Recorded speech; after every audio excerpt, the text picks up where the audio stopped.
Hello നമസ്കാരം. വരാൻ പോകുന്ന ഒരു അടിപൊളി എപ്പിസോഡിൻ്റെ സ്റ്റോറി കേട്ടോ പറയാൻ പോകുന്നത്. അങ്ങനെ അലീനയും കൂട്ടിയിട്ട് ബാലചന്ദ്രൻ വീട് വിട്ട് പോയേക്കാണ്. അത് വൈജയന്തിക്ക് കിട്ടിയ ഒരു കനത്ത അടി തന്നെ കേട്ടോ. ഒരിക്കലും പ്രതീക്ഷിച്ചിട്ടില്ല ബാലചന്ദ്രൻ ഇങ്ങനെ വീട് വിട്ട് ഇറങ്ങി പോകുമെന്ന്. വൈജയന്തി ആകെ തകർന്ന് നിൽക്കുകയാണ്. രാജീവേട്ട ഇതേ ബാലചന്ദ്രൻ പോയി എന്ന് ഇങ്ങനെ പറയുമ്പോൾ രാജീവനും ആകെ പകച്ചു നിൽക്കുക കേട്ടോ. ഒരിക്കലും പ്രതീക്ഷിച്ചതേ ഇല്ല ബാലചന്ദ്രൻ ഇങ്ങനെ പോകും എന്നുള്ളൊരു കാര്യം. അപ്പോൾ മക്കളും ഒക്കെ ഇങ്ങനെ ആകെ അന്തം വിട്ട് ഇങ്ങനെ നോക്കി നിൽക്കുകയാണ്. ആ സമയത്ത് കൃഷ്ണമോളും നമ്മുടെ ബാലചന്ദ്രൻ്റെ കൂടെ കാറിൽ കയറി പോകുന്നുണ്ട് കേട്ടോ. അങ്ങനെ ബാലചന്ദ്രൻ പോകുന്ന വഴിക്ക് അലീനയെ വണ്ടിയിൽ കയറ്റിയിട്ട് തൻ്റെ തറവാട്ട് വീട്ടിലേക്കാണ് പോകുന്നത് കേട്ടോ. അപ്പോൾ ഇവരാകെ ഇങ്ങനെ അതിശയിച്ച് നിൽക്കുകയാണ്. ഇനിയിപ്പോൾ എന്ത് ചെയ്യും? രാജീവേട്ട ഇത് ബാലചന്ദ്രൻ പോയി, ഇനിയിപ്പോൾ എന്താ ചെയ്യുക? അവളുടെ പുറകെ പോയേക്കുന്നതാണ്, എന്നോട് വാശി തീർക്കാനാണ് എന്നൊക്കെ പറയുമ്പോൾ ഇങ്ങനെ പറഞ്ഞുകൊണ്ടിരിക്കുക കേട്ടോ. അപ്പോൾ രാജീവൻ പറയുന്നുണ്ട്, എവിടെ പോവാനാ, ഇങ്ങോട്ട് തന്നെ തിരിച്ചു വന്നോളും. അതിപ്പോൾ നമ്മളെ വാശി കയറ്റാൻ വേണ്ടിയിട്ട് ഇറങ്ങിപ്പോയതാന്ന് പറയുമ്പോൾ, അല്ല അച്ഛൻ ബാഗൊക്കെ എടുത്തിട്ടാണ് പോയത്, അച്ഛൻ്റെ സാധനങ്ങളൊക്കെ എടുത്തിട്ടാണ് പോയതെന്ന് നമ്മുടെ ബബിത പറയാട്ടോ. ആ സമയത്ത് വൈജയന്തി പറയുന്നുണ്ട്, അതെ ഞാനും കണ്ടതാണ്, 2 ബാഗും ഒക്കെ എടുത്തിട്ടാണ് പോയിട്ടുള്ളത്, കൃഷ്ണമോളും കൂടെ പോയിട്ടുണ്ട്, അവളെന്തിനാ കൊണ്ടുപോയത് എന്നൊക്കെ ഇങ്ങനെ പറയാണ്. എന്തായിരിക്കും ഇനി ചെയ്യാൻ പോകുന്നത്, എങ്ങോട്ടേക്കായിരിക്കാം പോയത് എന്നൊക്കെ ഇങ്ങനെ സംശയം പറയുന്നുണ്ട്.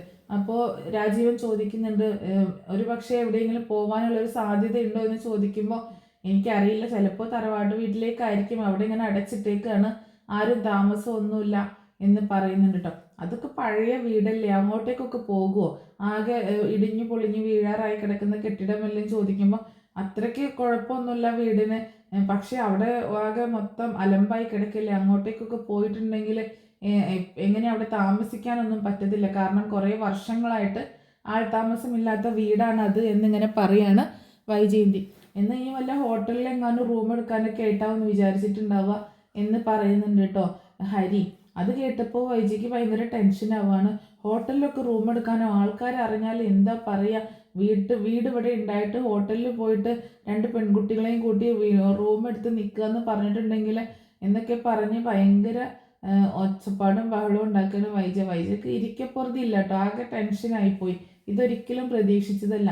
രാജീവേട്ട ഇനി നമ്മൾ എന്ത് ചെയ്യുമെന്ന് ചോദിക്കുമ്പോൾ, ഞാനൊന്ന് നോക്കട്ടെ, എന്താ വേണ്ടത് ഞാൻ നോക്കട്ടെ, ഞാനൊന്ന് പോയി ബാലചന്ദ്രനോട് സംസാരിക്കാൻ നോക്കട്ടെ എന്ന് പറയുമ്പോൾ, അതിന് എങ്ങോട്ടാ പോയതെന്ന് അറിയത്തില്ലല്ലോ എന്ന് പറയാട്ടോ.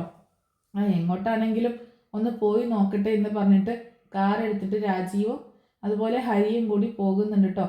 രോഹിത്തിനെ വിളിച്ചപ്പോൾ, ഞാൻ വരുന്നില്ല, ഞാൻ വരുമ്പോൾ അച്ഛൻ്റെ ദേഷ്യം കൂടുതലായിരിക്കും, എന്നെ അച്ഛന് ഇഷ്ടമല്ല എന്നൊക്കെ പറയുന്നുണ്ട് രോഹിത്ത്. അങ്ങനെ രാജീവ് കാർ എടുത്തിട്ട് പോവുകയാണ്. അങ്ങനെ അവർ പോകുന്ന വഴിയിൽ കാണുന്നുണ്ട് ബാലചന്ദ്രൻ അലീനയെ വണ്ടിയിൽ കയറ്റിയിട്ട് അവർ കാറിൽ പോകുന്നത് കാണുകയാണ്. അപ്പോൾ അവർ പെട്ടെന്ന് സ്പീഡിൽ പോകുന്നുണ്ട്. ഇവർ ഹോൺ അടിക്കുന്നുണ്ടെങ്കിലും ബാലചന്ദ്രൻ നിർത്തുന്നില്ല കേട്ടോ. ബാലചന്ദ്രൻ നോക്കിയിട്ട് കാണുന്നുണ്ട് രാജീവ് കാറിൽ പുറകെ വരുന്നത് മനസ്സിലായിട്ടുണ്ട്, പക്ഷേ നിർത്തുന്നില്ല കേട്ടോ. അപ്പോൾ കൃഷ്ണമോള് പറയുന്നുണ്ട്, ഇതേ അങ്കിളാണെന്ന് തോന്നുന്നു, ഹോൺ അടിച്ച് പുറകെ വരുന്നുണ്ട് അച്ഛ, അച്ഛൻ നമ്മൾ എങ്ങോട്ടാണ് പോകുന്നത്, നമുക്ക് വീട്ടിലേക്ക് തന്നെ തിരിച്ചു പോകാം അച്ഛ എന്നൊക്കെ പറയുമ്പോൾ, വീട്ടിൽ നിന്ന് ഒരാളെ ഇറക്കി വിട്ടില്ലേ മോളെ, അലീന ഇല്ലാത്ത വീട്ടിൽ ഞാൻ നിൽക്കുന്നില്ല, നിനക്ക് വേണമെങ്കിൽ വീട്ടിലേക്ക് പോകാം എന്ന് പറയുമ്പോൾ, അച്ഛനില്ലാതെ ഞാനും പോകത്തില്ല എന്ന് പറയാണ് കൃഷ്ണമോള്. അപ്പോൾ ബാലചന്ദ്രൻ പറയുന്നുണ്ട്, എന്നാൽ മിണ്ടാതിരിക്കും, നമുക്ക് താമസിക്കാൻ ഒരു സ്ഥലമുണ്ട്, നമുക്ക് അവിടെ പോയി തൽക്കാലം നിൽക്കാം, വരും, എൻ്റെ അടുത്ത് തന്നെ വരും, എൻ്റെ കാൽ കീഴിൽ വരും എന്ന് പറയണം, അന്നേരം എൻ്റെ ഡിമാൻഡ് ഇതൊന്നും ആയിരിക്കത്തില്ല എന്നും പറയുന്നുണ്ട് ബാലചന്ദ്രൻ. ആ സമയത്ത് അലീന പറയുന്നുണ്ട്, സാർ ഞാൻ പൊക്കോളാം, എനിക്ക് കുഴപ്പമൊന്നുമില്ല, ഞാൻ എങ്ങോട്ടാണെങ്കിലും പൊക്കോളാം എന്ന് പറയുമ്പോൾ, അങ്ങനെ നിന്നെ തെരുവിലേക്ക് വലിച്ചെറിയാൻ വേണ്ടിയിട്ടല്ല നിന്നെ ഞാൻ ഇവിടെ പിടിച്ചു നിർത്തിയേക്കുന്നത്, ഇനി ഒരിക്കലും നിന്നെ ഞാൻ തെരുവിലേക്ക് വലിച്ചെറിയാനും പോകുന്നില്ല എന്ന് പറയാണ് ബാലചന്ദ്രൻ. ചേച്ചി ആദ്യം പോകാമെന്ന് സമ്മതിച്ചതായിരുന്നില്ലേ ചേച്ചി, പിന്നെ ചേച്ചി എന്താ പോവാതിരുന്നതെന്ന് കൃഷ്ണ ചോദിക്കുക കേട്ടോ. അപ്പോൾ അലീനയ്ക്ക് ഉത്തരം മുട്ടിപ്പോവാണ്. ബാലചന്ദ്രനെ അലീന ഇങ്ങനെ നോക്കുന്നുണ്ട്. ബാലചന്ദ്രൻ ഫ്രണ്ടിലാണല്ലോ, അലീന ഇരിക്കുന്നത് പുറകിലെ സീറ്റിലാണ്. എന്നിട്ട് അലീന ഒന്നും മിണ്ടുന്നില്ല. അപ്പോൾ കൃഷ്ണ വീണ്ടും ചോദിക്കുന്നുണ്ട്, ചേച്ചി ഞാൻ ചോദിച്ചത് ചേച്ചി കേട്ടില്ലേ, ചേച്ചി ആദ്യം പോകാമെന്ന് പറഞ്ഞില്ലേ, പിന്നെന്താ ചേച്ചി പോവാഞ്ഞത് എന്ന് വീണ്ടും ചോദിക്കുമ്പോൾ, ഞാൻ പറഞ്ഞു അലീനയോട് പോവരുതെന്ന് എന്ന് പറയാണ് ബാലചന്ദ്രൻ. അതെന്താ അച്ഛൻ പോവരുതെന്ന് പറയണത്? ചേച്ചി പോയി കഴിഞ്ഞാൽ എനിക്ക് ഇഷ്ടമുണ്ടായിട്ടൊന്നുമല്ല ചേച്ചി പോകുന്നത്. പക്ഷേ ചേച്ചി പോയി കഴിഞ്ഞാൽ വീട്ടിലെ പ്രശ്നങ്ങളൊക്കെ ഒന്ന് ഇത്തിരി കുറയില്ലേ? ഒരു സമാധാനം കിട്ടത്തില്ലേ? അതുകൊണ്ടാണ് ഞാനും കൂടി പറഞ്ഞത് എന്ന് പറയുമ്പോൾ മോൾക്ക് അറിയാത്തത് കൊണ്ടാണ്. അത് ഞാൻ പറയാം എന്താണ് കാര്യമെന്ന്. ഇപ്പം മോളോട് പറയുന്നില്ല. അറിയാത്തത് കൊണ്ടാണ് ഇങ്ങനെ പറയുന്നത്. ശരിക്കും കാര്യങ്ങളൊക്കെ അറിഞ്ഞു കഴിഞ്ഞാൽ അലീന ചേച്ചിയെ പിന്നീട് ഒരിക്കലും മോള് വീട്ടിൽ നിന്ന് പറഞ്ഞയക്കത്തില്ല എന്ന് പറയാട്ടോ. അതെന്താ അച്ഛൻ, എന്താ കാര്യം അച്ഛൻ എന്നോട് പറ എന്ന് പറയുമ്പോൾ ഞാൻ പറയാം, സമയം വരട്ടെ എന്നിങ്ങനെ പറയാണ് ബാലചന്ദ്രൻ.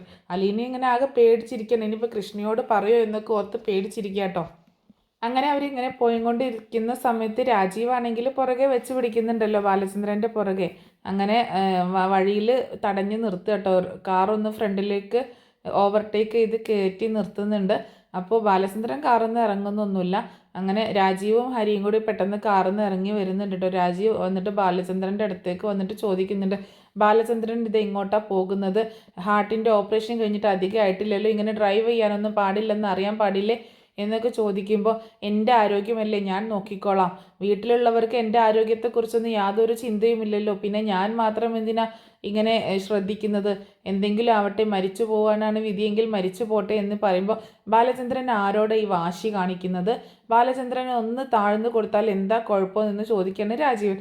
താഴ്ന്നു കൊടുക്കാനോ? ഇത്രയും വർഷം ഞാൻ താഴ്ന്നു കൊടുത്ത് താഴ്മയോടെ ജീവിച്ചതുപോലെ ഇനി എന്നെക്കൊണ്ട് പറ്റത്തില്ല. അങ്ങനെ എനിക്ക് പറ്റത്തില്ല. ഞാനും ഒരു പുരുഷനാണ്, ഞാനും ഒരാണാണ്. എനിക്കും അതിൻ്റെ അന്തസ്സും എല്ലാം ഉണ്ട്. അതുകൊണ്ട് ഇനിയും ഞാനിങ്ങനെ താണു വണങ്ങി നിൽക്കാൻ ഉദ്ദേശിക്കുന്നില്ല. ഇത്രയും വർഷം എൻ്റെ കുടുംബമല്ലേ എന്ന് വിചാരിച്ചു. ഇപ്പോൾ അങ്ങനെയല്ല. ഇതിന് തക്കതായ കാരണമുണ്ട് എന്ന് പറയുമ്പോൾ എന്ത് കാരണം? ഒന്നുമില്ല. അലീനയെ വീട്ടിൽ നിന്ന് പറഞ്ഞയക്കാൻ പറ്റില്ല. അത് തന്നെ കാരണം. അതെന്ത് സൂക്കേടാണെന്ന് മനസ്സിലാവുന്നുണ്ട്. ബാലചന്ദ്രൻ അവളെ എവിടെയെങ്കിലും ഇറക്കി വിട്ടിട്ട് വീട്ടിലേക്ക് വാ എന്ന് പറയുമ്പോൾ അതെൻ്റെ വീടാണ്. എൻ്റെ വീട്ടിൽ ഞാൻ എപ്പോൾ വരണം, എപ്പോൾ അവിടുന്ന് പോകണമെന്ന് എനിക്ക് തീരുമാനിക്കാനുള്ള സ്വാതന്ത്ര്യമുണ്ട്. അതിൽ മറ്റൊരാൾ കൈകടത്തേണ്ട ആവശ്യമില്ല എന്ന് പറയാണ്. വണ്ടി എടുത്ത് മാറ്റി എന്ന് പറയുന്നുണ്ട്. അല്ലെങ്കിൽ ഞാൻ ഇടും എന്ന് പറയാണ് ബാലചന്ദ്രൻ. അപ്പോൾ ബാലചന്ദ്രൻ്റെ ആ സംസാരം കേട്ടിട്ട് ബാലചന്ദ്രൻ തിരിച്ച് വീട്ടിലേക്ക് വരാൻ കൂട്ടാക്കില്ല എന്ന് തന്നെ രാജീവന് മനസ്സിലാവുകയാണ്. അപ്പോൾ ഹരിയോട് പറയുന്നുണ്ട്, ഹരി ആ വണ്ടി എടുത്ത് മാറ്റടാന്ന് പറയുന്നുണ്ട്. കാരണം ബാലചന്ദ്രൻ ഉറപ്പായും കാറിൽ കൊണ്ടുപോയി ഇടിക്കുമെന്നുള്ളത് അയാളുടെ മുഖത്ത് നിന്ന് വായിച്ചെടുക്കാവുന്നതേ ഉള്ളൂ. അങ്ങനെ ഹരി ആ വണ്ടി എടുത്ത് മാറ്റുന്നുണ്ട്. അതിനുശേഷം ബാലചന്ദ്രൻ വണ്ടി എടുത്ത് പോവാട്ടോ. അങ്ങനെ അവർ നേരെ പോണത് ബാലചന്ദ്രൻ്റെ തറവാട്ട് വീട്ടിലേക്കാണ്. അവിടേക്കാണ് ചെല്ലുന്നത്. ഗോവർദ്ധൻ അവിടെ കാത്തു നിൽപ്പുണ്ടായിരുന്നു കേട്ടോ. സാർ എന്താ ബാലേട്ടൻ എന്താ ഇത്ര പെട്ടെന്ന് ഇങ്ങോട്ടേക്ക് പോകുന്നത്? ഇത് ക്ലീൻ ആക്കാനൊക്കെ പറഞ്ഞത് പോലെ നീ ചെയ്തോന്ന് ചോദിക്കുമ്പോൾ അതൊക്കെ ചെയ്തിട്ടുണ്ട്. ഇവിടെ ഒരു ചേച്ചി വിളിച്ച് ഞാൻ വീടൊക്കെ ക്ലീൻ ആക്കിപ്പിച്ചിട്ടുണ്ട് എന്ന് പറയാട്ടോ. അത്യാവശ്യ സാധനങ്ങളൊക്കെ വാങ്ങിച്ചു വെച്ചോ എന്ന് ചോദിക്കുമ്പോൾ കഴിക്കാൻ ആവശ്യമായിട്ടുള്ള അത്യാവശ്യ സാധനങ്ങളൊക്കെ വാങ്ങിച്ചു വെച്ചിട്ടുണ്ട് എന്ന് പറയാണ്.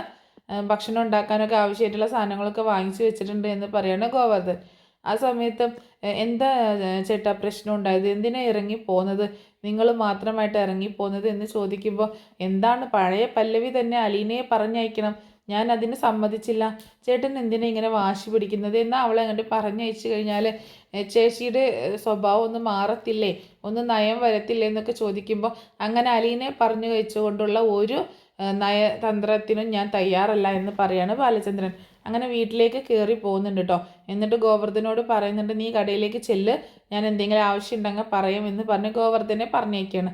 ബാലചന്ദ്രൻ അലീനയും കൃഷ്ണയും കൂട്ടിയിട്ട് വീട്ടിലേക്ക് കയറി ചെല്ലുകയാണ്. അലീനയ്ക്ക് ഭയങ്കര വിഷമം കേട്ടോ, ഭയങ്കര സങ്കടമാണ്.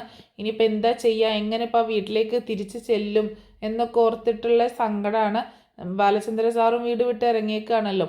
അപ്പോൾ ഇനിയിപ്പോൾ എന്താ ചെയ്യാന്ന് ഓർത്തിട്ട് ഇങ്ങനെ സങ്കടപ്പെടുന്നുണ്ട്. ആ സമയത്ത് കൃഷ്ണമോൾക്കും തന്നെ ഇതൊരു വല്ലാത്ത വിഷമമാണ്. അങ്ങനെ കൃഷ്ണമോൾ വീണ്ടും വന്നിട്ട് ബാലചന്ദ്രനോട് ചോദിക്കുന്നുണ്ട്, അച്ഛൻ എന്നോട് സത്യം പറ, എന്താ അച്ഛൻ ഇവിടെ നടക്കുന്നത്? എനിക്കൊന്നും മനസ്സിലാവുന്നില്ല എന്ന് പറയണേ. ഒക്കെ പറയാം മോളെ, ഞാൻ എല്ലാ കാര്യങ്ങളും ഞാൻ പറയാം. തൽക്കാലം മോള് പോയി ഈ സാധനങ്ങളൊക്കെ ഒന്ന് എടുത്തു വെക്ക്. അലീന ചേച്ചിയെ കൂട്ടിയിട്ട് പോയിട്ട് എന്തെങ്കിലും കഴിക്കാനുണ്ടാക്ക് എന്നൊക്കെ പറയണം. അലീനയാണെങ്കിൽ ഒന്നും ചെയ്യാൻ മടി കാണിച്ച് അവിടെ ഇങ്ങനെ നിൽക്കുക കേട്ടോ. ഇതൊരിക്കലും അലീന പ്രതീക്ഷിച്ചതേ അല്ലല്ലോ ഇങ്ങനെ വന്ന് നിൽക്കുമെന്നുള്ളത് കാര്യമൊന്നും. ആ സമയം ബാലചന്ദ്രൻ അലീനയോട് പറയുന്നുണ്ട്, നീ ഇവിടെ ഇങ്ങനെ നോക്കി നിൽക്കാതെ ആ ബാഗൊക്കെ അവിടെ ആ റൂമിൽ കൊണ്ടുപോയി വെക്ക്. അതിനുശേഷം പോയിട്ട് എന്തെങ്കിലും കഴിക്കാനുണ്ടാക്ക്. കുറേ നേരമായിട്ടൊന്നും കഴിച്ചിട്ടൊന്നുമില്ലല്ലോ, നേരം വെളുക്കുമ്പോൾ മുതലൊന്നും കഴിച്ചിട്ടൊന്നുമില്ലല്ലോ നീയും. ഞാനും കഴിച്ചിട്ടില്ല, എനിക്കും ആരും ഭക്ഷണമൊന്നും തന്നിട്ടില്ല, എൻ്റെ ആരോഗ്യം പോലും ആരും ശ്രദ്ധിച്ചില്ലല്ലോ എന്നൊക്കെ പറയുന്നുണ്ട് കേട്ടോ ബാലചന്ദ്രൻ. അങ്ങനെ അലീന മനസ്സോടെ ബാഗ് കൊണ്ടുപോയി വെച്ചിട്ട് കിച്ചണിലേക്ക് ചെല്ലുകയാണ് എന്തെങ്കിലുമൊക്കെ കഴിക്കാനുണ്ടാക്കാനായിട്ട്. അപ്പോൾ അവിടെ അത്യാവശ്യമായിട്ടുള്ള സാധനങ്ങളൊക്കെ വാങ്ങിച്ച് വെച്ചിട്ടുണ്ട് കേട്ടോ. പച്ചക്കറി ആണെങ്കിലും പൊടി ഐറ്റംസ് ആണെങ്കിലും അങ്ങനെയുള്ള സാധനങ്ങളൊക്കെ അവിടെ വാങ്ങിച്ച് വെച്ചിട്ടുണ്ടായിരുന്നു. അങ്ങനെ അലീനയോട് പറയുന്നുണ്ട്, ബാലചന്ദ്രൻ കടയിൽ നിന്ന് വാങ്ങിച്ച് കഴിക്കാൻ പറ്റിയൊരു സാഹചര്യമല്ല എനിക്ക്, അതുകൊണ്ടാണ് ഉണ്ടാക്കാൻ പറയണത്, അല്ലെങ്കിൽ ഇന്ന് ഞാൻ കടയിൽ നിന്ന് വാങ്ങിക്കത്തേ ഉള്ളൂ എന്നുകൂടി പറയുന്നുണ്ട് കേട്ടോ. അങ്ങനെ കൃഷ്ണമോളും അലീനയെ സഹായിക്കാനായിട്ട് ചെല്ലുന്നുണ്ട്. അങ്ങനെ ഭക്ഷണം ഉണ്ടാക്കിയിട്ട് അവർ 3 പേരും കൂടെ ഭക്ഷണം കൊണ്ടുവന്ന് കഴിക്കുകയാണ്. ആ സമയത്ത് ബാലചന്ദ്രൻ്റെ ഫോണിലേക്ക് ഒരു കോള് വരുന്നുണ്ട്. അത് നോക്കുമ്പോൾ വൈജയന്തിയാണ് വിളിക്കുന്നത് കേട്ടോ. ഇതേ അച്ഛ അമ്മ വിളിക്കുന്നു എന്ന് പറയുമ്പോൾ അത് എടുക്കണ്ട എന്ന് പറയുകയാണ്. അപ്പോൾ അച്ഛൻ എടുക്ക്, അമ്മയോട് സംസാരിക്കുക എന്ന് പറയുമ്പോൾ വീണ്ടും പറയുന്നുണ്ട് ഞാൻ എടുക്കുന്നില്ല, നീ വേണമെങ്കിൽ എടുത്ത് സംസാരിച്ചു എന്ന് പറയണ ബാലചന്ദ്രൻ. അങ്ങനെ ഫോൺ എടുക്കുമ്പോൾ വൈജയന്തി ദേഷ്യപ്പെട്ടുകൊണ്ടാണ് സംസാരിക്കുന്നത്. ബാലചന്ദ്രൻ ഇത് എവിടേക്കാ പോയത്, എന്നോടുള്ള വാശി തീർക്കാനാണല്ലേ എൻ്റെ മോളെയും കൂട്ടിയിട്ട് അവളുടെ പുറകെ പോയത് എന്നൊക്കെ പറഞ്ഞിട്ട് എൻ്റെ മോളെ മര്യാദയ്ക്ക് ഇവിടെ കൊണ്ടുവന്ന് ആക്കി തന്നേക്കണം എന്നൊക്കെ പറയുമ്പോൾ അമ്മ ഇത് എന്തറിഞ്ഞിട്ടാണ് പറയണത്, ഞാൻ അച്ഛൻ്റെ കൂടെ ഞാൻ ഇറങ്ങി പോകുന്നതാണ്, അല്ലാതെ അച്ഛൻ എന്നെ കൊണ്ടുപോയതൊന്നുമല്ല എന്ന് കൃഷ്ണ പറയാട്ടോ. ഇത് കൃഷ്ണയാണെന്ന് മനസ്സിലായപ്പോൾ വൈജയന്തി ഒന്ന് പതുങ്ങി പോകുന്നുണ്ട് കേട്ടോ. എന്നിട്ട് പറയുന്നുണ്ട്, മോളെ നീ എന്തിനാണ് പോയത്, നിങ്ങൾ എന്നോടുള്ള വാശി തീർക്കാനാണോ പോയത് എന്നൊക്കെ ചോദിക്കുമ്പോൾ നിനക്ക് എന്നോട് സ്നേഹമില്ലേ, അമ്മയെ വേണ്ടേ നിനക്ക് എന്ന് പറയുമ്പോൾ അച്ഛനും ആരെങ്കിലും വേണ്ടേ, അമ്മയ്ക്കിപ്പോൾ 2 മക്കൾ അവിടെ ഉണ്ടല്ലോ, അലീന ബബിത ചേച്ചിയും അതുപോലെ രോഹിത്തേട്ടനും ഉണ്ടല്ലോ, അച്ഛനല്ലേ ആരുമില്ലാത്തത്, അച്ഛൻ ആരെങ്കിലും വേണ്ടേ എന്ന് ചോദിക്കുമ്പോൾ അച്ഛൻ ആരെയും വേണ്ട മോളെ, നിങ്ങൾക്ക് അറിയത്തില്ല, അച്ഛന് അവളെ മാത്രം മതി, ഇത്രയും നാളുമായിട്ട് നീ കണ്ടില്ലേ എന്നൊക്കെ പറയുമ്പോൾ ഞാൻ കണ്ടു, അതിന് അച്ഛൻ്റെ അടുത്ത് എന്തെങ്കിലും ഒരു കാരണം ഉണ്ടാകും, അമ്മ ഇപ്പോൾ ഫോൺ വെച്ച്, അപ്പോൾ നിങ്ങൾ എവിടെയാണെന്നൊക്കെ ചോദിക്കുമ്പോൾ അപ്പോഴേക്ക് ഫോൺ വെക്കട്ടെ, എവിടെയാണെന്ന് പറയാതെ ഫോൺ വെക്കുകയാണ് കൃഷ്ണമോള്. അതേസമയം രാജീവും ഹരിയും കൂടെ തിരിച്ച് കടപ്പാട്ടൂർ വീട്ടിലേക്ക് തന്നെ തിരിച്ചെത്തുക കേട്ടോ. അവർ വരുന്നത് നോക്കിയിരിക്കുകയായിരുന്നു വൈജയന്തി. അങ്ങനെ വന്ന ഉടനെ തന്നെ വൈജ ചോദിക്കുന്നുണ്ട്, എന്തായി രാജീവേട്ട, ബാലചന്ദ്രനെ കണ്ടോ, സംസാരിച്ചോ എന്ന് ചോദിക്കുമ്പോൾ ഞങ്ങൾ വഴിയിൽ വെച്ച് കണ്ടു, സംസാരിച്ചു, പക്ഷേ അയാൾ തിരിച്ചു വരാൻ തയ്യാറല്ല, അലീന ഇല്ലാതെ അയാൾ വീട്ടിലേക്ക് വരത്തില്ല എന്ന് തന്നെയാണ് പറയുന്നത്. പക്ഷേ ഇനി അയാൾ ഡിമാൻഡ് കൂട്ടും വൈജയ്, അലീനയെ നമ്മൾ ഇറക്കി വിട്ടതാണ്, ശരിക്കും പറഞ്ഞാൽ നാണം കെടുത്തി ഇറക്കി വിട്ടതാണ്, പക്ഷേ ഇനി അയാൾ എന്താണ് ചിന്തിക്കാൻ പോകുന്നത്, എന്താണ് പ്രവർത്തിക്കാൻ പോകുന്നതെന്ന് എനിക്ക് മനസ്സിലാവുന്നില്ല എന്നിങ്ങനെ പറയണം. എന്താണെങ്കിലും നമുക്ക് ഫേസ് ചെയ്തല്ലേ പറ്റുള്ളൂ, തൽക്കാലം ഞാൻ വീട്ടിലേക്കൊന്ന് പോട്ടെ, എൻ്റെ പോക്ക് ഒന്നുകൂടെ നീട്ടി വെക്കേണ്ടി വരും, നിൻ്റെ ഒരു ഈ പ്രശ്നം സോൾവ് ആക്കിയിട്ടേ ഞാൻ പോകുന്നുള്ളൂ എന്ന് പറഞ്ഞിട്ട് രാജീവും ഹരിയും കൂടെ നേരെ കൊല്ലപ്പള്ളി വീട്ടിലേക്ക് ചെല്ലുക കേട്ടോ. അപ്പോൾ അവർ വരുന്നതും നോക്കിയിരിക്കുകയാണ് മനുവും കമലയും ഒക്കെ. അങ്ങനെ അവർ വന്ന് കയറി ഉടനെ തന്നെ കമല ചോദിക്കുന്നുണ്ട്, എന്തായി, അവളെ അടിച്ചിറക്കി, അവളെ പറഞ്ഞയച്ചോ എന്ന് ചോദിക്കുമ്പോൾ ഹരി പറയുന്നുണ്ട്, അവളെ ഞങ്ങളെല്ലാവരും കൂടെ പിടിച്ചു വലിച്ച് ഗേറ്റിന് വെളിയിൽ തള്ളി ഇറങ്ങി പോകാൻ പറഞ്ഞു എന്ന് പറയാട്ടോ. അത് കേട്ടിട്ട് മനുവിന് ആകെ വിഷമം വരുന്നുണ്ട്. കമല പറയുന്നുണ്ട്, ഓ അത് പൊളിച്ചു, എന്തായാലും അവൾ ഇറങ്ങിപ്പോയില്ല, ആ ശല്യം അങ്ങോട്ട് തീർന്നല്ലോ എന്ന് പറയുമ്പോൾ മനു ചോദിക്കുന്നുണ്ട്, എന്നിട്ട് അവൾ എങ്ങോട്ടാണ് പോയത്, നിങ്ങൾ എന്ത് പണിയാണ് കാണിച്ചത്, ഒരു പെൺകുട്ടിയെ പെരുവഴിയിലേക്ക് ഇറക്കി വിട്ടേക്കുന്നോ എന്നൊക്കെ ചോദിച്ച് ദേഷ്യപ്പെടുമ്പോൾ മര്യാദയ്ക്ക് ഇറങ്ങിപ്പോവാൻ പറഞ്ഞാൽ ഇറങ്ങിപ്പോകത്തില്ലല്ലോ, പിന്നെ ഇതല്ലാതെ വേറെ വഴിയില്ല, അതുകൊണ്ടാണ് അങ്ങനെ ചെയ്യേണ്ടി വന്നത് എന്ന് രാജീവ് പറയട്ടോ. അപ്പോൾ ഹരി പറയുന്നുണ്ട്, പക്ഷെ അതല്ല പ്രശ്നം അമ്മേ, വേറൊരു സംഭവം ഉണ്ടായി എന്ന് പറയണം. എന്ത് സംഭവം എന്ന് ചോദിക്കുകയാണ് കമല. അതായത് അലീനയെ ഞങ്ങൾ പുറത്താക്കിയതിന് ശേഷം അതേസമയം തന്നെ ബാലചന്ദ്രൻ അങ്കിള് ബാഗും പെട്ടിയൊക്കെ എടുത്തിട്ട് കാറിൽ കയറി വീട്ടിൽ നിന്ന് ഇറങ്ങിപ്പോയി എന്ന് പറയാട്ടോ. അത് കേട്ടതും കമലാകെ ഷോക്ക് വേണം, അതുപോലെ നമ്മുടെ മനുവുമാകെ ഞെട്ടിപ്പോകുന്നുണ്ട് കേട്ടോ. വീട്ടിൽ നിന്ന് ഇറങ്ങിപ്പോയിന്നോ, എങ്ങോട്ടേക്ക്, അതൊന്നും അറിയത്തില്ല, വീട്ടിൽ നിന്ന് ഇറങ്ങിപ്പോയി, അവളെ വീട്ടിൽ നിന്ന് ഇറക്കി വിട്ടാൽ അങ്കിളും ഇറങ്ങി പോകുമെന്ന് നേരത്തെ തന്നെ അവളോടും പറഞ്ഞിട്ടുണ്ടായിരുന്നു, ഇത്ര മുത്തശ്ശിയാണ് പറഞ്ഞത് എന്ന് പറയണേ. അപ്പോൾ കമല പറയുന്നുണ്ട്, ഇതിപ്പോൾ വല്ലാത്ത കുരിശായല്ലോ, ഇനിയിപ്പോൾ ബാലചന്ദ്രനെ എങ്ങനെ വീട്ടിലേക്ക് കൊണ്ടുവരും എന്നൊക്കെ ചോദിക്കുക കേട്ടോ. അന്നേരം മനു പറയുന്നുണ്ട്, അങ്കിളെ കൊച്ചച്ചാൻ ഞാൻ ആദ്യമേ പറഞ്ഞതല്ലേ, ഇതിൽ കൊച്ചച്ചൻ പോയി തല വെച്ച് കൊടുക്കണ്ടെന്ന്, ഇപ്പോൾ എന്തായി, ബാലചന്ദ്രൻ അങ്കിൾ എന്തോ മനസ്സിൽ കണ്ടിട്ടുണ്ടെന്ന് ആ സമയം തന്നെ ഞാൻ പറഞ്ഞതല്ലേ, ഇനിയിപ്പോൾ എന്താ ചെയ്യുക, എങ്ങനെ ബാലചന്ദ്രൻ അങ്കിളെ തിരിച്ച് വീട്ടിലേക്ക് കൊണ്ടുവരും, അലീന ഇല്ലാണ്ട് ഇനി അങ്കിള് തിരിച്ച് വീട്ടിലേക്ക് വരുമെന്ന് തോന്നുന്നുണ്ടോ എന്നൊക്കെ ചോദിക്കുകയാണ്. ഞാൻ ഇത്രയൊന്നും പ്രതീക്ഷിച്ചില്ല മനു, ഇത് ഇറക്കി വിട്ട് കഴിഞ്ഞാൽ അവിടെ തീരുമെന്ന് തോന്നി എന്ന് പറയുമ്പോൾ ഞാൻ അന്നേരമേ അങ്കിളിനോട് കൊച്ചച്ചനോട് ഞാൻ പറഞ്ഞതല്ലേ, അങ്കിളിനോട് കളിക്കാൻ നിൽക്കണ്ട, അലീനെ ഇറക്കി വിടാൻ നിൽക്കണ്ട, ഒരു പക്ഷേ എന്തെങ്കിലുമൊക്കെ പ്രശ്നങ്ങൾ ഉണ്ടാകും, എന്തോ ഒരു വലിയ ആപത്ത് വരാനിരിക്കുന്നേ ഉള്ളൂ എന്നൊക്കെ പറയാം കേട്ടോ. അപ്പോൾ ഞാൻ ഈ കാര്യങ്ങളൊക്കെ കുറച്ച് നേരത്തെ ഗംഗാധരൻ വല്യച്ഛനെ വിളിച്ച് അറിയിച്ചിട്ടുണ്ടായിരുന്നു എന്ന് പറയണം. അപ്പോൾ ചേട്ടൻ എന്താ പറഞ്ഞത് എന്ന് ചോദിക്കുകയാണ് രാജീവ്. വല്യച്ഛൻ പറഞ്ഞത് ബാലചന്ദ്രൻ അങ്കിളിനോട് ഒരു ഗുസ്തിക്ക് പോവണ്ട, അയാളെ അയാളുടെ ഇഷ്ടത്തിന് വിട്ടേക്കാനാണ്. അതായത് വൈജ ആൻറ്റി കുറച്ചൊന്ന് ക്ഷമിച്ച് സഹിച്ച് നിൽക്കണമെന്നാണ് അങ്കിള് പറയണത് എന്ന് പറയട്ടോ. ചേട്ടൻ എന്താ അങ്ങനെ പറയണത്, ഗംഗേട്ടൻ എന്താ അങ്ങനെ പറയണതെന്ന് എനിക്ക് മനസ്സിലാവാത്തത് എന്ന് പറയുന്നുണ്ട്. എന്തായാലും ഗംഗേട്ടനെ ഒന്ന് വല്യച്ഛനെ ഒന്ന് കൊച്ചച്ഛൻ വിളിച്ചേക്ക് എന്ന് പറയണം മനു. ഞാൻ വിളിച്ചോളാം എന്ന് പറയുന്നുണ്ട് കേട്ടോ. അങ്ങനെ പിന്നീട് കാണിക്കുന്നത് രാജീവ് നമ്മുടെ ഗംഗാധരനെ ഫോൺ ചെയ്യുന്നതാണ്. ഗംഗാധരനെ ഫോൺ ചെയ്തിട്ട് രാജീവിനോട് ഗംഗാധരൻ ചോദിക്കുന്നുണ്ട്, നീ അവിടെ എന്തൊക്കെ കുഴപ്പം രാജീവ് ഉണ്ടാക്കിയെന്ന് ചോദിക്കുമ്പോൾ ഞാനൊരു കുഴപ്പമുണ്ടാക്കിയില്ല, വൈജി എന്നെ വിളിച്ചിട്ട് അവളെ സഹായിക്കണമെന്ന് പറഞ്ഞു, അതിന് വേണ്ടിയിട്ട് വന്നതാണ്. അവൾക്ക് ഇഷ്ടമില്ലാത്ത ഒരു പെൺകുട്ടി വീട്ടിലുണ്ട്, അവളെ ഇറക്കി വിട്ട് സഹായിക്കണമെന്ന് പറഞ്ഞു, അതിനു വേണ്ടി വന്നതാണെന്ന് പറയാട്ടോ. എന്നിട്ട് എന്തായി, അവളെ ഇറക്കി വിടാൻ നിന്നെക്കൊണ്ട് പറ്റിയോ എന്ന് ചോദിക്കുമ്പോൾ അവളെ ഞാൻ ഇറക്കി വിട്ടു, ഒരുപാട് അവൾ പോവാതിരിക്കാനൊക്കെ ശ്രമിച്ചു, പിടിച്ചു വലിച്ച് വീടിന് പുറത്താക്കി ഗേറ്റ് അടച്ചു എന്ന് പറയട്ടോ. നീ എന്ത് ചെറ്റത്തനാണ് രാജീവ കാണിച്ചത്, ഒരിക്കലും അങ്ങനെ ചെയ്യാൻ പാടില്ലായിരുന്നു എന്നൊക്കെ പറയാണ് രാജീവിനോട് ഗംഗാധരൻ. അതെന്താ ചേട്ടൻ അങ്ങനെ പറയുന്നത്, ഗംഗേട്ടൻ എന്താ ഇങ്ങനെയൊക്കെ സംസാരിക്കുന്നത്, നമ്മൾ വൈജയുടെ ജീവിതമല്ലേ നോക്കേണ്ടത്, അവളുടെ സന്തോഷവും സമാധാനവും അല്ലേ നോക്കേണ്ടത് എന്ന് പറയുമ്പോൾ അവളുടെ സന്തോഷവും സമാധാനവും ഇല്ലാതാക്കുന്നത് അവൾ തന്നെയാണ്. ഈ കേസിൽ ഇടപെടാൻ പോകുന്നതിന് മുൻപ് എന്നോട് വിളിച്ച് ഒന്ന് കാര്യങ്ങൾ അന്വേഷിച്ചിരുന്നു എങ്കിൽ ഞാൻ പറഞ്ഞു തരുമായിരുന്നു നിനക്ക് എന്ന് പറയാണ് ഗംഗേട്ടൻ. അപ്പോൾ എന്താ ഇനിയിപ്പോൾ ചെയ്യുക, ബാലചന്ദ്രനും വീട്ടിൽ നിന്ന് ഇറങ്ങിപ്പോയി എന്ന് പറയാണ് രാജീവൻ. ബാലനും വീട്ടിൽ നിന്ന് ഇറങ്ങിപ്പോയെന്നോ, ഇനിയിപ്പോൾ എങ്ങനെ ബാലചന്ദ്രനെ വീട്ടിലേക്ക് തന്നെ തിരിച്ചു കൊണ്ടുവരും എന്നൊക്കെ ഇങ്ങനെ ചോദിക്കാട്ടോ ഗംഗേട്ടൻ. എനിക്കറിയാൻ പാടില്ല ഇയാൾക്ക് എന്തിൻ്റെ സൂക്കേടാണെന്ന് എന്ന് പറയുമ്പോൾ ഗംഗേട്ടൻ എന്താണ്ടൊക്കെ കാര്യങ്ങൾ അറിയാമെന്ന് മനു പറഞ്ഞല്ലോ എന്നിങ്ങനെ പറയണം. അതെ, എനിക്ക് ചില കാര്യങ്ങൾ അറിയാം, അതുകൊണ്ടാണല്ലോ ഞാൻ വൈജിയുടെ പക്ഷം നിൽക്കാതെ ബാലചന്ദ്രനെയും അലീനെയും സപ്പോർട്ട് ചെയ്തുകൊണ്ട് സംസാരിക്കുന്നത് എന്ന് പറയാണ് നമ്മുടെ ഗംഗേട്ടൻ രാജീവനോട്. എന്താ ചേട്ടാ പ്രശ്നം, എന്താണ് റിയൽ പ്രോബ്ലം എന്ന് ചോദിക്കുമ്പോൾ അത് നിൻ്റെ അടുത്ത് ആരെങ്കിലും ഉണ്ടോ എന്ന് ചോദിക്കണം. ഇല്ല എന്ന് പറയുന്നുണ്ട്. എന്നാൽ ഞാൻ പറയുന്നത് മനസ്സിലാക്കി വെച്ചാൽ മതി, നിനക്കറിയാവുന്ന കാര്യം തന്നെയാണ്, ആഗ്രയുടെ കുറച്ച് കാര്യങ്ങളുണ്ടല്ലോ, ആഗ്രയിലെ കാര്യങ്ങളൊക്കെ അത് ഒക്കെ ബാലചന്ദ്രൻ മനസ്സിലാക്കിയിട്ടുണ്ട് എന്ന് പറയട്ടോ. അത് കേട്ടതും ഗംഗാധരൻ രാജീവൻ ആകെ ഷോക്കാവുകയാണ്. അപ്പോൾ ഗംഗേട്ട പഴയ കാര്യങ്ങളെന്ന് പറയുമ്പോൾ എല്ലാ കാര്യങ്ങളും എന്ന് ചോദിക്കട്ടോ.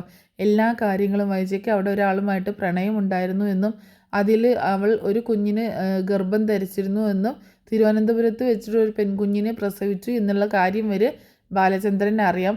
ആ കുഞ്ഞ് മരിച്ചുപോയി എന്നല്ലേ നമ്മളൊക്കെ വിശ്വസിച്ചിരുന്നത്, പക്ഷെ ആ കുഞ്ഞ് ജീവനോടെ ഇരിപ്പുണ്ട്, ആ കാര്യവും ബാലചന്ദ്രൻ അറിയാം എന്ന് പറയാട്ടോ. ആണോ, ഇനിയിപ്പോൾ എന്താ ചെയ്യുക ഗംഗേട്ട, എനിക്കൊന്നും മനസ്സിലാവുന്നില്ല, ബാലചന്ദ്രൻ എല്ലാം അറിഞ്ഞ സ്ഥിതിക്ക് ഇനിയിപ്പോൾ വൈജയോടൊത്ത് ജീവിക്കാനൊന്നും പോകുന്നില്ലല്ലോ, ഇനിയിപ്പോൾ എന്ത് ചെയ്യും എന്നൊക്കെ ചോദിക്കുമ്പോൾ അതൊരു നയപരമായിട്ട് മാത്രമേ അവരുടെ കാര്യത്തിൽ ഇടപെടാൻ പറ്റത്തുള്ളൂ, നിന്നെക്കൊണ്ട് അതിന് പറ്റത്തില്ല, അതുകൊണ്ട് നീ ഇനി അവിടെ നിൽക്കണ്ട, നീ വേഗം തിരിച്ച് പൊക്കോ, അതുകൊണ്ട് ഇനി നീ അവിടെ നിൽക്കേണ്ട ആവശ്യമില്ല, നിന്നെക്കൊണ്ട് അത് ശരിയാക്കാൻ പറ്റത്തില്ല എന്ന് പറയണം. അങ്ങനെ എങ്ങനെ പോകാൻ പറ്റും ഗംഗേട്ട, വൈജി അവിടെ ആകെ വിഷമിച്ചിരിക്കല്ലേ എന്ന് പറയാണ്. ഇനിയിപ്പോൾ അതിനൊരൊറ്റ പോംവഴിയുള്ളൂ, ബാലചന്ദ്രനെ അനുനയിപ്പിച്ച് അലീനെ പറഞ്ഞേക്കാതെ തിരിച്ച് വീട്ടിലേക്ക് കൂട്ടിക്കൊണ്ടുവരണം എന്ന് പറയണം ഗംഗേട്ടൻ. അതെങ്ങനെ ഇനി സാധിക്കും, അലീനെ വീട്ടിൽ നിന്ന് ഇറക്കി വിട്ടു, നാട്ടുകാരെ മുഴുവൻ കാണുകയാണ് ഇറക്കി വിട്ടത്, ഇനിയും അവളെ വീട്ടിലേക്ക് തിരിച്ചു കൊണ്ടുവരിക എന്ന് പറഞ്ഞിട്ടുണ്ടെങ്കിൽ വൈജയന്തി അതിന് സമ്മതിക്കുമോ എന്ന് ചോദിക്കുമ്പോൾ അവൾക്ക് ജീവിതമാണോ വേണ്ടത്, അവളുടെ വാശിയാണോ ജയിക്കേണ്ടത് എന്ന് ചോദിക്കേണ്ട ഗംഗേട്ടൻ. അതൊന്നും എനിക്ക് അറിയത്തില്ല ഗംഗേട്ട, പക്ഷെ അവൾ വാശി പിടിച്ച് നിൽക്കുകയാണ്, അലീനെ വീട്ടിൽ ഇനി കയറ്റത്തില്ല എന്നും പറഞ്ഞിട്ട് എന്ന് പറയുമ്പം വൈജയെ ഞാൻ വിളിച്ച് കാര്യങ്ങൾ സംസാരിച്ചോളാം എന്ന് പറയുമ്പോൾ ഗംഗേട്ടൻ ഒരു കാര്യം ചെയ്യേ, ഇതിങ്ങനെ വിട്ടാൽ പറ്റത്തില്ല, ഗംഗേട്ടൻ ഒന്ന് നാട്ടിൽ വാ, അതുപോലെ ശിവേട്ടനോടും നാട്ടിൽ വരാൻ പറയാം, 3 പേരും കൂടി സംസാരിച്ചാൽ മാത്രമേ ഈ കാര്യത്തിനൊരു സൊല്യൂഷൻ ഉണ്ടാവത്തുള്ളൂ എന്ന് പറയുന്നുണ്ട് രാജീവൻ. ഞാൻ നോക്കട്ടെ, ശിവേട്ടനെ വിളിച്ച് നോക്കട്ടെ, എല്ലാവർക്കും ഒരുപോലെ ലീവ് കിട്ടണ്ടേ എന്നൊക്കെ പറയാട്ടോ. അപ്പോൾ അങ്ങനെ പറഞ്ഞ് ഫോൺ വെക്കുന്നുണ്ട്. അങ്ങനെ ഫോൺ വെച്ചതിന് ശേഷം മനു വന്നിട്ട് ചോദിക്കുന്നുണ്ട്, എന്താണ് വല്യച്ഛൻ പറഞ്ഞത് എന്ന് ചോദിക്കുമ്പോൾ ചേട്ടൻ ഇങ്ങോട്ട് ഗംഗേട്ടൻ ഇങ്ങോട്ടേക്ക് വരാമെന്ന് പറഞ്ഞിട്ടുണ്ട്, ഇനി വന്നതിന് ശേഷം മാത്രമേ എന്തെങ്കിലും കാര്യങ്ങൾ തീരുമാനമെടുക്കാവൂന്നാണ് പറഞ്ഞിട്ടുള്ളത് എന്ന് പറയാണ് രാജീവൻ മനുവിനോടും. അങ്ങനെ എന്താണെങ്കിലും പ്രോബ്ലം വളരെ ക്രൂഷ്യലായി മാറിയേക്കാണ്. അതായത് ബാലചന്ദ്രൻ വീട്ടിൽ നിന്ന് ഇറങ്ങിപ്പോയത് വൈജയ്ക്ക് നല്ലൊരു അടിയായിട്ടാണ് ഫീൽ ചെയ്യുന്നത്. ഒരിക്കലും അങ്ങനെ പ്രതീക്ഷിച്ചിട്ടുണ്ടായില്ല. വളരെയധികം ഹൃദയസ്പർശിയായിക്കൊണ്ട് ഹൃദയഹാരിയായിക്കൊണ്ടാണ് നമ്മുടെ സ്റ്റോറി മുന്നോട്ട് പോയിക്കൊണ്ടിരിക്കുന്നത്. ഉദ്വേഗഭരിതമായ നിമിഷങ്ങളിലൂടെയാണ് കടന്നു പോയിക്കൊണ്ടിരിക്കുന്നത്. അപ്പോൾ ഈ സ്റ്റോറി എല്ലാവർക്കും ഇഷ്ടമായിട്ടുണ്ടാവും എന്ന് വിചാരിക്കാം കേട്ടോ. ഇഷ്ടമായിട്ടുണ്ടെങ്കിൽ സപ്പോർട്ട് ചെയ്യാൻ മറക്കരുത്. Thanks for watching.